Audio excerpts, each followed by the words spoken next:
Hello, and welcome to the Kingston Grammar School podcast.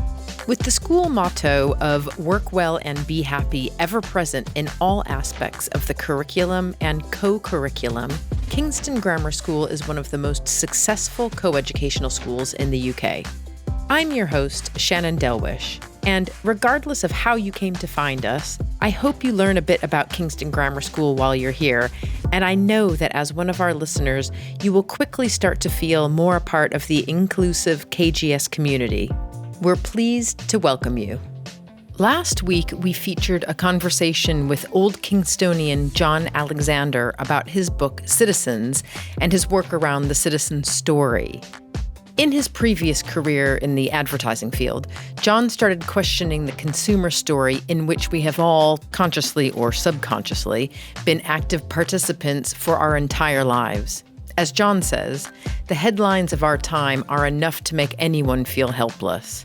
But when we start to think and act like citizens, not just consumers, everything changes. To hear more about Jon's work, I suggest you go back and listen to last week's episode, and I also highly suggest picking up a copy of his book, Citizens: Why the Key to Fixing Everything is All of Us.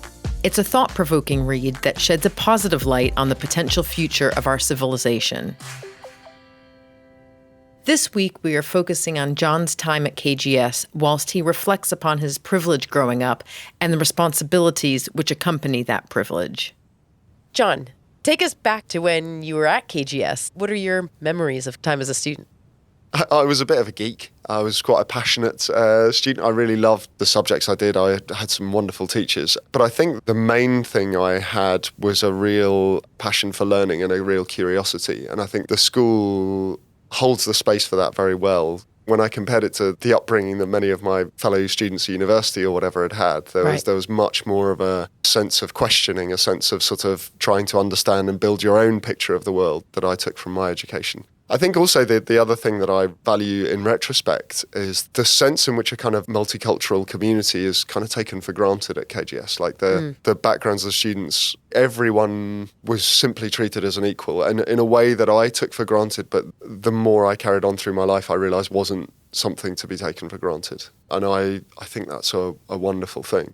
I think we have to recognise in this moment in time, students and parents and schools like Kingston, and that we have an incredible level of privilege. Like, we're lucky. I'm incredibly lucky. Yeah. And it is luck to have lived here and had this upbringing and had this education.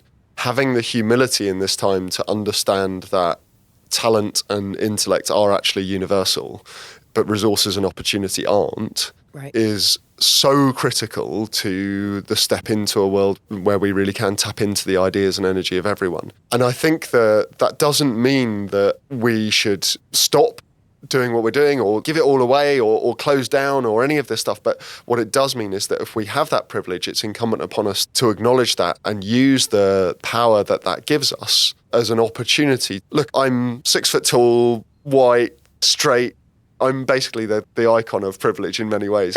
But the opportunities that I get as a result of that, the corridors into which I am invited and in which I can stand comfortably, aren't something to be pushed away. They're something to be embraced. But then I think it's incumbent upon me and people who look and sound like me to open the doors to those spaces, to pass the mic, to invite others in, rather than try and tell ourselves a story that we are somehow special and deserve to be there ahead of any other. And I think the difference I see in my education at Kingston versus, let's say, a certain school that seems to have educated quite a lot of our current leaders, is that humility is part of that upbringing, that openness and that recognition. I think there could be more that we could do to make that more explicit, but I think it's in us. And what kind of advice would you give students right now about what they can do to become involved as citizens? Because like you're saying, it's not like you have to wait until the huge moment happens and you need this well-formed plan. You can do something probably today if you feel inspired and you connect with some of the things we're talking about. Like I say, the joy of this is that it can start anywhere. It doesn't require you to be perfect in any way. It doesn't require you to choose the right thing. What it requires is to lean in, to say, okay, I've got opportunities here. I have a contribution to make and know that making that contribution is a very cool thing to do. To find that space about which you are passionate and to start Whether it is finding the opportunities for your sporting life to open up opportunities to others, whether it's a kind of a green thing or a sustainability thing, or whether it's an equality thing, or anything is a space to be a citizen rather than just a consumer, to be a participant in shaping it and in opening up opportunities to others within it rather than simply taking what you can get from it. It's that orientation that starting to play with, to maybe say a word to the motivation for it. And in a way, this is sort of advice to parents such that I'm qualified to give it. I don't have children myself, but if I were to tentatively offer any advice to parents in this generation, we need to acknowledge that your kids are going to be growing up into a very uncertain world. Things are going to be changing super fast in the next decade. This is one of the formative periods of history that we're just embarking on in many ways.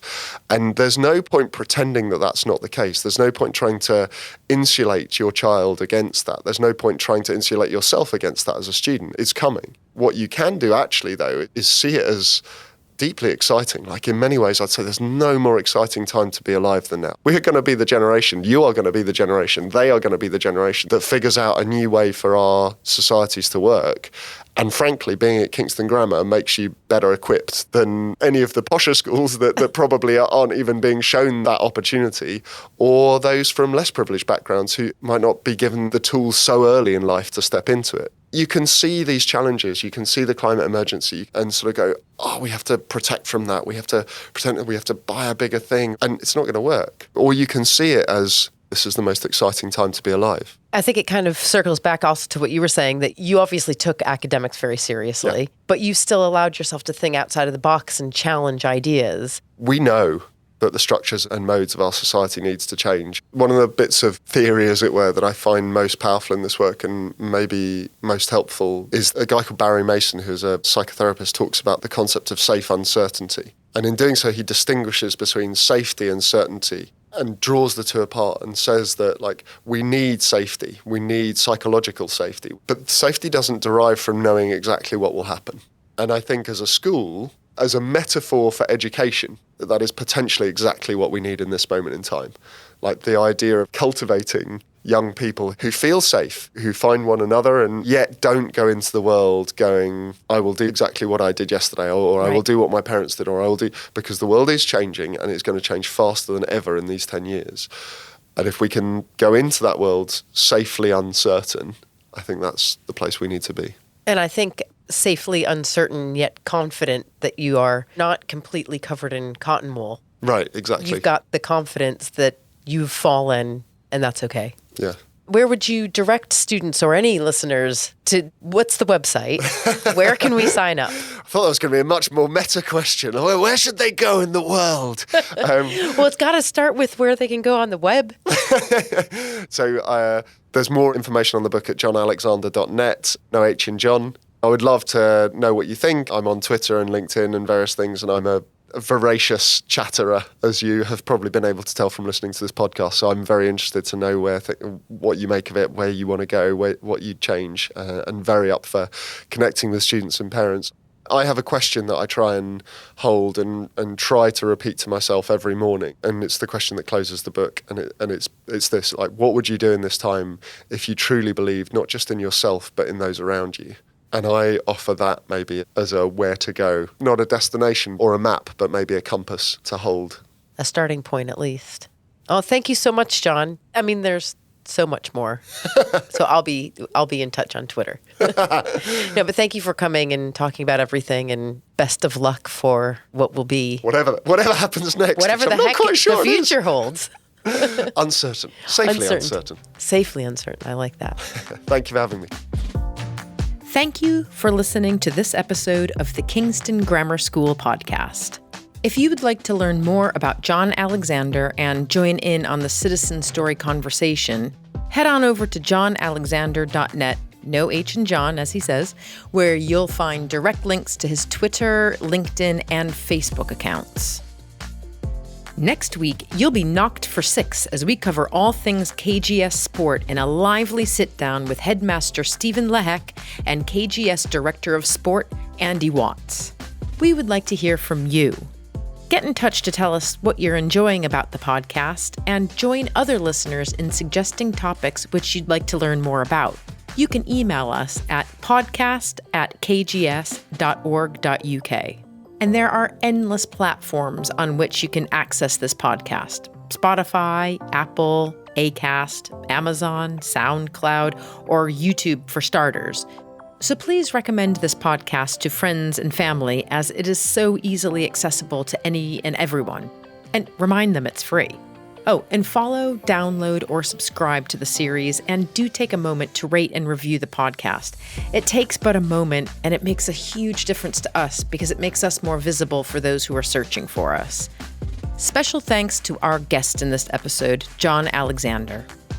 Thank you also to Allison Williams, Director of Marketing and Admissions at Kingston Grammar School. This has been an Applied Reality production, produced by Shannon Vandermark with assistant producer George Powell, sound design by Alex Marcoux.